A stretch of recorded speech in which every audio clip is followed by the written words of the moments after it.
இன்ஃபோநெட்டின் சமூக பார்வை. அமெரிக்காவை சேர்ந்த பிரபல பாடகரான மைக்கேல் ஜாக்சன் கடந்த 2009 வருடம் மர்மமான முறையில மரணம் அடைஞ்சிருக்கிறாரு. அதுக்கப்புறமா அவருடைய குடும்ப மருத்துவர் கான்ராடு முர்ரே அளவுக்கு அதிகமா சக்தி வாய்ந்த மாத்திரைகளை அவர் சாப்பிட்டதாலதான் அவர் இறந்துட்டார் அப்படின்னு சொன்னார். இந்த நிலையில ஜாக்சனுடைய மகளான பாரிஸ் ஜாக்சன் என்ன சொல்றாங்கன்னா, என்னுடைய அப்பா கொலை செய்யப்பட்டிருக்கிறாங்க. இது என் குடும்பம் மற்றும் பெரும்பாலான ரசிகர்களுக்கும் இது தெரியும். அப்பாவை திட்டமிட்டு கொலை செஞ்சிருக்கிறாங்க. இது ஒரு சதியா கூட இருக்கலாம். காரணம், என் அப்பா பாடகரா இருந்த காலகட்டங்கள்ல ஏராளமான பாடகர்கள் நிறைய சிக்கல்கள்ல இருந்தாங்க.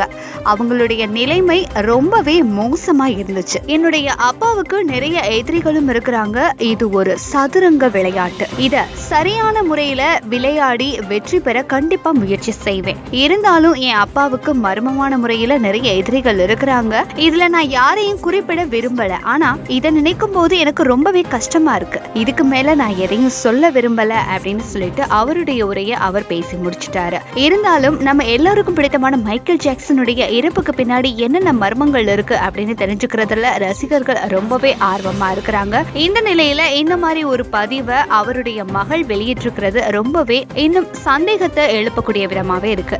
சமூக நோக்கோடு நிறைய விஷயங்களை தெரிஞ்சுக்கலாம். சப்ஸ்கிரைப் பண்ணுங்க இன்ஃபோநெட்.